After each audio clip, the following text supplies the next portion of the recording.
everyone, Kelly here, and today I wanted to share with you the new releases that I have read in the month of March. And so I ended up finishing 4 books. I meant to get to 5, but I have really just been a mood reader this month. So 4 is where we're at, and all of these were released, I think, in January and February. So yeah.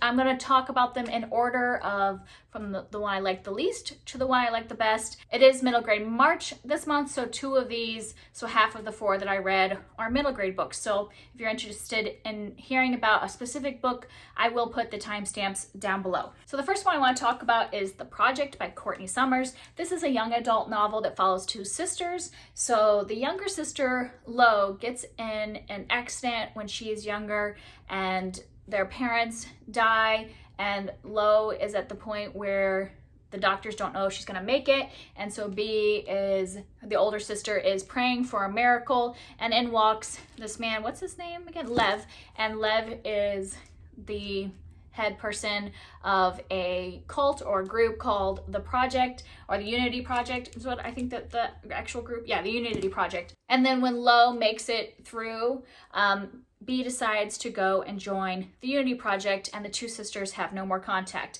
And then we are following later, the current timeline, we are following Lo, and she is hearing more about the Unity Project and things, and she decides to go and try to infiltrate the project and find out what happened to her sister that she hasn't been able to talk to. I don't remember how many years it has been, but she's now an adult and wants to find out what happened to her sister in the project. I really enjoyed the first half of this book. We're following both Lo and B in 2 different timelines. So we're following Lo in this current timeline where she's investigating the project, and then we're going back and following B back at the accident and how she ended up getting in the project and all that. And I was really enjoying kind of the investigation. I liked Lo's character and all that, but then I just felt like the second half of the book almost went too fast. Like everything was just like the changes in mind of the different people in the book and the way things were perceived and going on with the Unity Project. I just thought it went too fast, that by the end I was like, it doesn't feel realistic to me at all. I didn't really feel invested anymore. So I ended up only giving this book 3 stars, even though I thought the first half was really strong. I can't really be more specific than that because most of the stuff that I didn't like happened in the second half of the book. So obviously I don't want to spoil you for it. I guess I just wanted more of a slow immersion and learning of this cult, and kind of I don't know, really getting into the charismatic leader and all that kind of stuff that you usually hear about. And I just did not find Lev charismatic at all. I just couldn't understand why people would follow him. I've seen, other things with cult leaders, and I can understand how somebody can get pulled in by their personality, where I did not enjoy Lev at all. And I just can't imagine anybody being pulled in by him, because a lot of the ways they get people to join the project is he does sermons and stuff like that, big revival kind of tent type stuff. And I'm like, that would not pull me in at all, because I just did not, he seemed smarmy. He did not seem charismatic. And I think that's or even if he was just seemed like a normal person that you could trust. He didn't. He seemed almost like car salesman like. So I just didn't necessarily click with the second half of this book and really falling into the cult and all that stuff. So it didn't work for me, but I would try other things by Courtney Summers because I really liked Sadie when she wrote it. And then next is The Echo Wife by Sarah Gailey, and I enjoyed this one. I gave this one a solid 4 stars. I actually got a third of the way into this book, and then I told my husband that he needed to start reading it so that we could discuss it, because it seemed like one of those books that you really almost need a buddy read, so you have somebody to talk about, because that's more of what it is. I think it's marketed as a sci-fi thriller because it's about this woman who is a scientist that she creates clones, and this is in the summary, so I just want to make sure so her husband has left her, and he is having an affair with her clone. So that's why it's called The Echo Wife. So her own husband left her for her clone.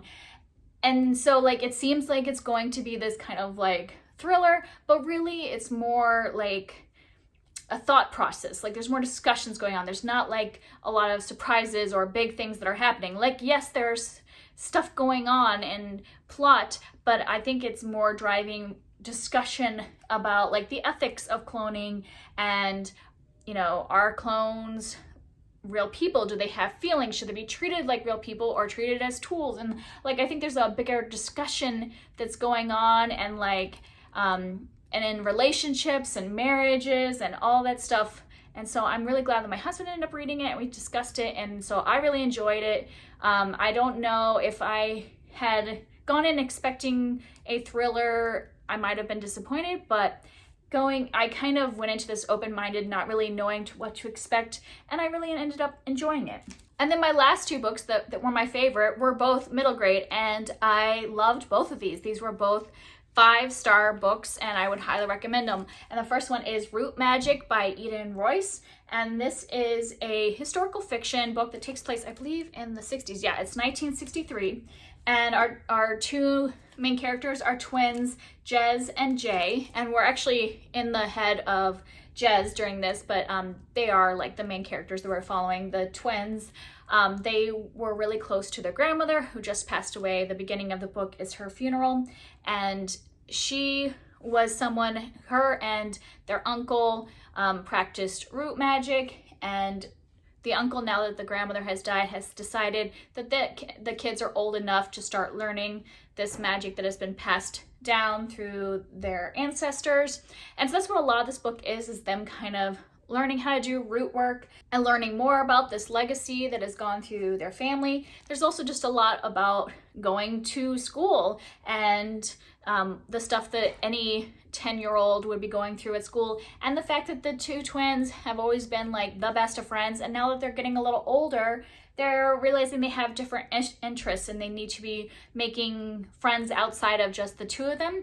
But I also just, what I really love about this book was the family dynamics, the twins and the way they support each other while still trying to go through this whole thing of like discovering who they are as individuals. And they fought like any siblings would, but you could tell they really had each other's back when they really needed it, and the way they would work through their problems and stuff like that. I just really love the sibling connection. So if you are somebody that is looking for books with like a good sibling connection, I think this is great, because a lot of times I'll read these middle grade books and the sibling rivalry goes to the point of just being a little toxic, or like just something I don't really necessarily want to pass on to my kids. But this one, when my kids are old enough to read this, I would be excited for them to see the way siblings can still have a lot of respect and love for each other and be fighting too, because that's just how families work. But then I also just love like the mother and the uncle and even the grandmother, even though she's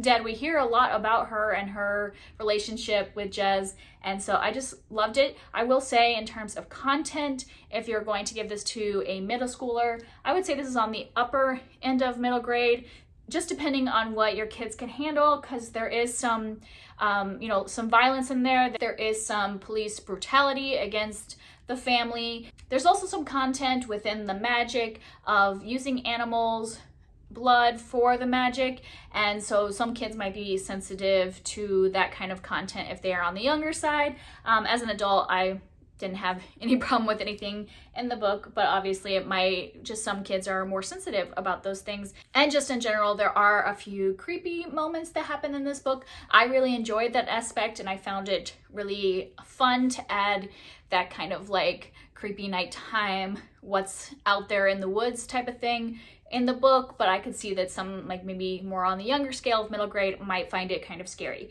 But as an adult, I would highly recommend this, or for older middle grade, I thought it was wonderful. And the last book that was my favorite of the month, and probably my favorite read overall, was Amari and the Night Brothers by B.B. Alston. This is a new middle grade fantasy series. So this is the first book in the series. I don't know how long the series is going to be, but I'm super excited for the next one to come out. I hope that B.B. Alston wants to like pump these out pretty quickly, because I just think this is an amazing first entry into a series, because sometimes you're just kind of getting all the background stuff in a fantasy series, but I really enjoyed the characters and the things we learned about the world in this, and I thought it had a good plot for a first book, and so I am really excited to see what else comes out of this author. So this book follows Amari Peters, who is having trouble at her school fitting in. Like, she is a scholarship student at a private school, and she's having a lot of trouble with that.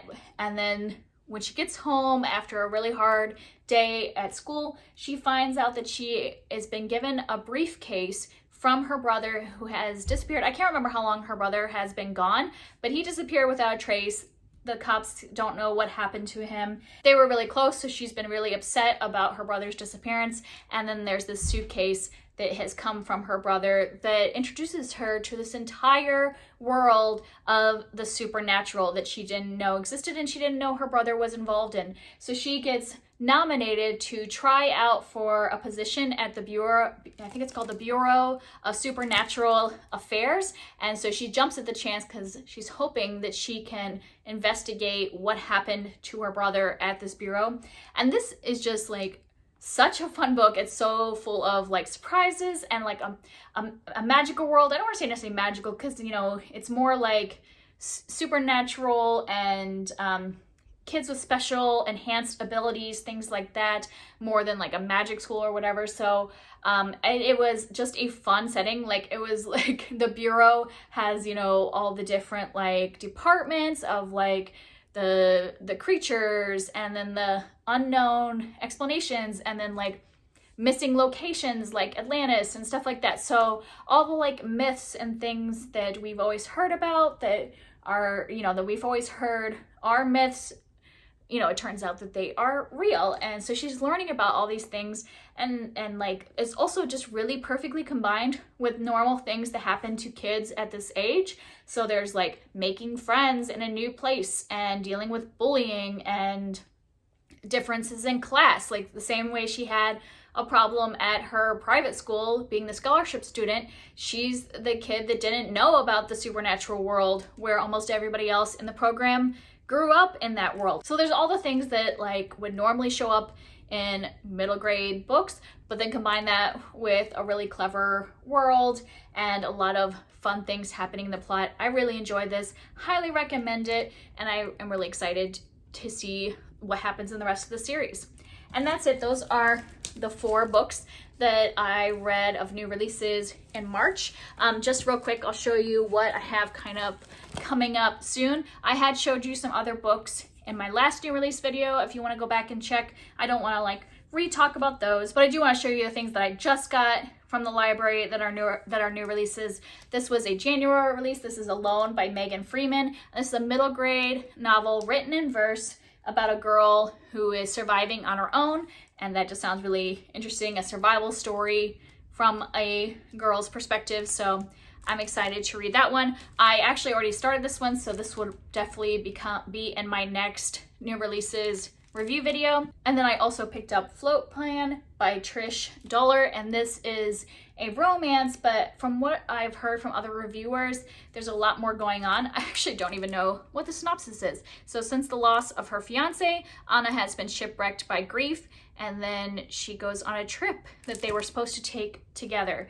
So it looks like this will be an exploration of grief and other issues while also falling in love. So I've heard that one was really good. And then I have a newer thriller, and that is Every Last Fear by Alex Finley. And I actually know absolutely nothing about this book at all. Like, I don't even actually want to read a synopsis, but this is a new thriller that I've heard good things about. So those are 3 that could be coming up in the next new releases reviews that I do. So that's it for me today. If you've heard of any of these or read them and want to talk about them, I'd love to hear from you down below, and I'll see you next time. Bye.